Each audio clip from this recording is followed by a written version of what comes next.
And you can also Skype in if you wish. But we have a guest on our Skype live line tonight, and her name is Karissa Gerhke. We'll bring her up on the screen in just a second.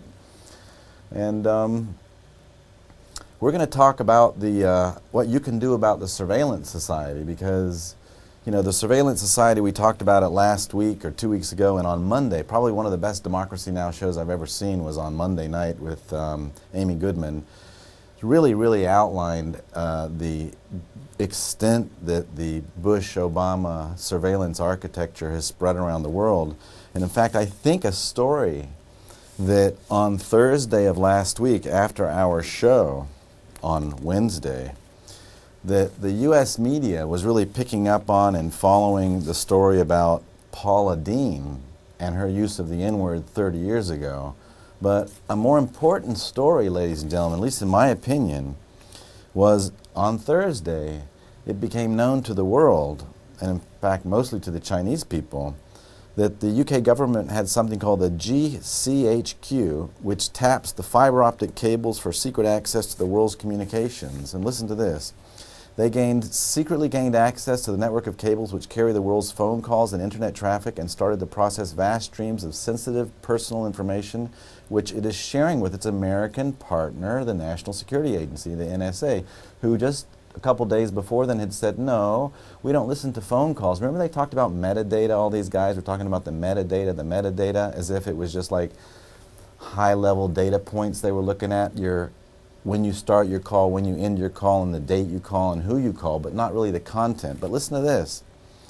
This data that the British GCHQ gained access to included your recordings of phone calls, the content of your email messages, your entries on Facebook, and the history of your internet use or access to websites. And of course, NSA Director Edward Snowden came out and said that, you know, NSA Director Keith Alexander said that whistleblower Edward Snowden had caused irreversible damage to the U.S. And remember, they also came out that Edward Snowden let some news out that we had tapped the G20 summit in 2009. And I don't know if you know this, but Keith Alexander, after he made that happen, he used to be the lieutenant general, then he was promoted to general for doing such a good job on that. And of course, Kerry's running around the world in India asking people to cut greenhouse gases and not really paying attention to this issue, and Mr. Obama's out of town. And so I was really struck with how all our politicians seem to have known about this and not told us about it. And even something more important, which was just so amazing to me, was that it also turns out that we're hacking the Chinese people's text messages. That's why they let Snowden go, because their public opinion was so upset with us. But the NSA was hacking the telephone text messages of private citizens in China. You know, if China did that to us, I'm sure a lot of these people in power would be asking that we declare war. So I kind of got overwhelmed with all of this, meaning that all our politicians seem to be in a class that is protecting themselves. Our media is even not covering the stories. They'd rather talk about Paula Deen and her use of the N-word. And you know, it just came to me, what can we possibly do about it? So we got Karissa on the line, because Karissa is part of a group called the boldprogressives.org. And if we could bring her up on the screen here, I could talk to her for a little bit. Hi, Karissa, how are you doing? For having me on today. Well, perfect. Can you tell us a little bit about your organization and what you guys do? Yeah, so I work with the Progressive Change Campaign Committee. We do a lot of work around economic populist issues, so like Medicare for all, the public option fight. We were in the middle of that, also reigning in Wall Street and working to get Elizabeth Warren elected to office. We were really engaged in those fights. But we also felt like with this NSA story and with all of these revelations with Edward Snowden and Glenn Greenwald, that in order to accomplish these things that we want to and create this just society, we really couldn't do that if we can't have this open debate and an open democratic society, which clearly is being hindered by these programs. So we felt like we had to throw ourselves into this issue as well. And that's why we started our campaign. So tell us about your campaign specifically, because I saw your organization mentioned in the news surrounding Mr. Snowden. What specifically are you doing with him or for him? So we've been doing a couple of things. So first off, first broke when it was only about Verizon, which was just, as we know now, was a tiny sliver of this much larger issue. When that broke a few weeks ago, it was a Wednesday evening. We saw the article come across the news and we discussed it as a team and decided that we had to act. And we actually launched our petition early around midnight on Thursday. And then within 36 hours had over 20,000 signatures. And within less than a week, us and our friends at Demand Progress had gathered over 100,000 signatures, all calling for Congress to investigate the current spying and disclose the findings to the public, and then finally curb the excesses of this law, because clearly innocent spying on Americans, which we've learned is what's taking place, is just unacceptable and something that we need. American citizens deserve to know what's going on. So people can... Our work with supporting Edward Snowden. So we believe that in order to be able to know what's going on and have these whistleblowers that help expose injustice in our society, they should be able to speak out like that. And one of the biggest issues with the Obama administration is that they've actually gone after more whistleblowers than all administrations combined. It's clearly an attempt to really silence those that are speaking out against these sort of issues. And it's important that people who do see injustice, and not even injustice, but clear breaking of the law, as Edward Snowden did in the case of James Clapper testifying to Senator Wyden on whether or not there's mass surveillance of American citizens, which was taking place, but Clapper said it wasn't. We feel like people that expose criminal acts, or not criminal, but things that are against the law like that, should be protected as whistleblowers. So that's why we started our SnowdenLegalFund.com, which actually we've gotten over 2,000 grassroots supporters donating to that fund, and over $30,000 raised. So it's exciting that we're kind of doing the two different prongs to make sure we protect those that speak out, but also make sure that we're fixing this overall systemic problem. Okay, so people can get to both the petition and the legal fund through your boldprogressives.org site? Yes. Okay, fantastic. So, Lorraine, you jump in if you have any questions, okay? But I had a question, which is, I was very upset with all of this and with the lack of transparency and, frankly, the duplicity of a lot of our politicians.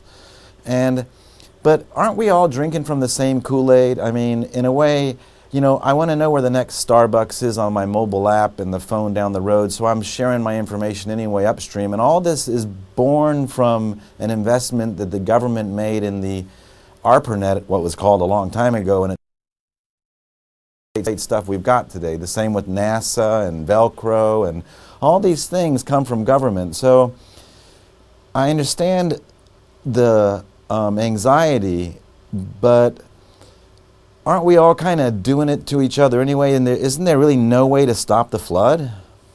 Well, I think there's a couple of points there, because that's a great question, Tony. But at the same time, I think one of the major issues here is that we don't even know to the extent that our information is being tracked or monitored.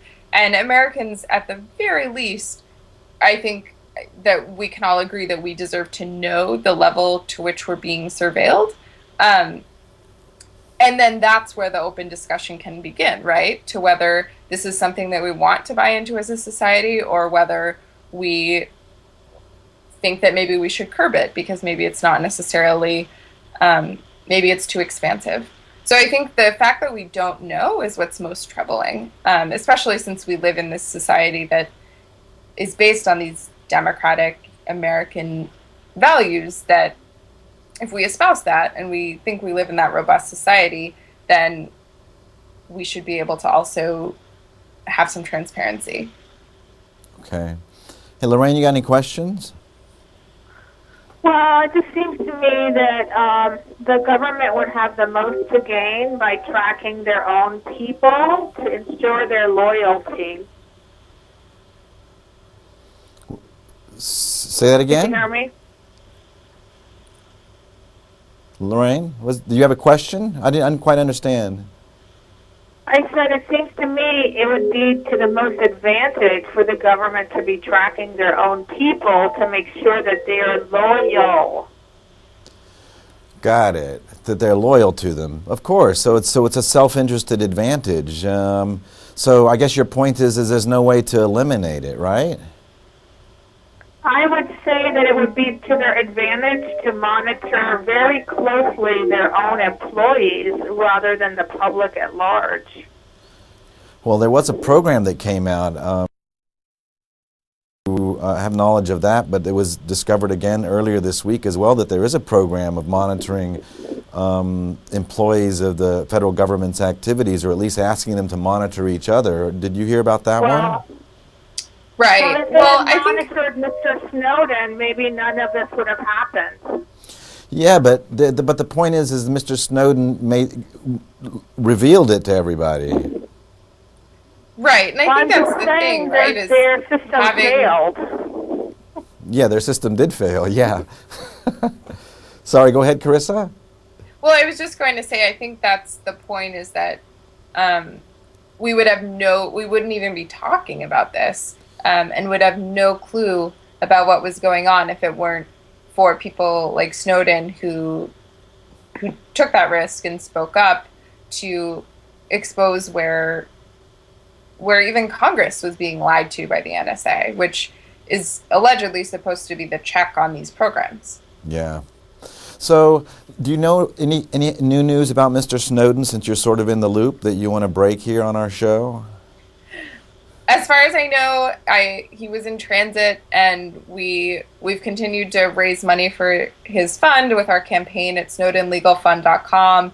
We've been in touch with people in his circle, so we know the fund is appreciated, and we're working to figure out logistics on how that will work. But yeah, if you're interested in helping protect whistleblowers and people that allow us to even have these conversations in the first place, you should check out our campaign, snowdenlegalfund.com. But I don't have any breaking tidbits for you, Tony. Okay. Well, Karissa, I want to thank you for joining us and letting us know, because I think many of us wanted an avenue for expressing ourselves with this, and it was very difficult to do it through our current political channels since they all seem to be on board against Mr. Snowden. So thank you very much for this information, and thanks for your site. And folks, if you want to check out the petition or the legal fund, go to boldprogressives.org. And again, thanks so much, Karissa. We're going to let you go. We're going to jump to the weather because our show's pretty short tonight. We only got like 20 minutes here. So thank you so much for your time, okay? Thanks so much, Tony. Yeah, take care. Peace. Bye. All right. Well, there you go, ladies and gentlemen.